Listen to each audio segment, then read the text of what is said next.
Vote theft அப்படிங்கிற மிகப்பெரிய குற்றச்சாட்டு இப்ப ட்ரெண்ட் ஆயிட்டு இருக்கு. ராகுல் காந்தி இந்திய ஜனநாயகம் ஆபத்துல இருக்கு, தேர்தல்ல ஓட்டுகளை திருடுறாங்க அப்படின்னு சொல்றாரு. உண்மையாவே எலெக்ஷன் கமிஷன் ஓட்டுகளை திருடுதா? புள்ளி விவரங்கள் மாநில வாரியா என்ன சொல்லுதுன்னு பார்க்கலாம்.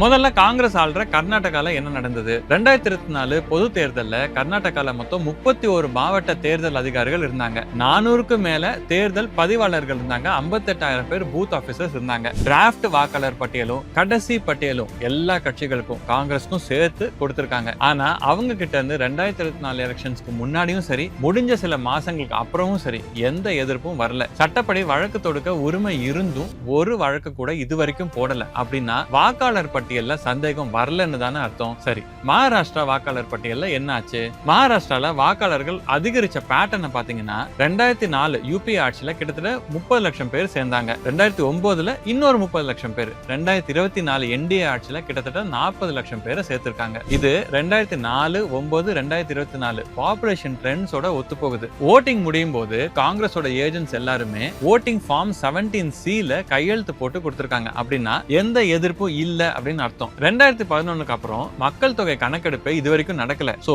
ஓட்டிங் ஏஜ் இருக்கிறவங்களை விட வாக்காளர்கள் அதிகம் அப்படின்னு ராகுல் காந்தி எந்த ஆதாரத்துல சொல்றாருன்னு தெரியல. அதனால திரு ராகுல் காந்தி எந்த பேசிஸ்ல தன்னோட குற்றச்சாட்டுகளை எடுத்து வைக்கிறாரு அப்படின்னு தெளிவுபடுத்தினா நல்லா இருக்கும். சரி, பீகார், கேரளா இங்கெல்லாம் என்ன நடந்தது? பீகார்ல SIR systematic improvement of electoral rolls அப்படிங்கிற ப்ராசஸ் மூலமா 65 லட்சம் போலி வாக்காளர்களை நீக்கிருக்காங்க. அதுல 65 லட்சம் போலி வாக்காளர்கள்னா அதுல 22 லட்சம் பேர் இறந்து போனவங்க, 35 லட்சம் பேர் அங்கிருந்து இடம்பெயர்ந்து போனவங்க, 7 லட்சம் டூப்ளிகேட். நீங்களே சொல்லுங்க, நாட்டோட எந்த பகுதியா இருந்தாலும் இந்த கேட்டகரிஸ்ல ஓட்ஸ் கிளீன் பண்ணணும் தானே? தமிழ்நாட்டுல இந்த கேட்டகரிஸ்ல போலி வாக்காளர்கள் இருந்தா நாம வேணாம் தானே சொல்லுவோம். இல்லன்னா தான் கள்ள ஓட்டுகள் அதிகமாகும். இப்போ கேரளால 6.25 லட்சம் போலி வாக்காளர்களை கண்டுபிடிச்சிருக்காங்க. ஒரே ஓட்டர் ஐடி நம்பரை பல பேருக்கு பயன்படுத்திருக்காங்க. இது மட்டும் இல்ல, சமீபத்துல பாக்குறோம் ஏகப்பட்ட பேர் வங்கதேசத்துல இருந்து இல்லீகலா இந்தியாக்குள்ள வந்திருக்காங்க. அதுல ஒரு சிலர் பேர் கிட்ட ஆதார் கார்டு, ஓட்டர் ஐடி எல்லாம் வச்சிருக்காங்க அப்படின்னு பாக்குறோம். சோ இந்த SIR எக்ஸசைஸ் எல்லா இடத்துலயும் நடந்தா நல்லா இருக்கும். போலி வாக்காளர்களை குறைக்கலாம். இதுல ரொம்ப முக்கியமான மேட்டர் என்னன்னா, ஸ்டேட் லெவல்ல இந்த SIR எக்ஸசைஸ் செய்யறது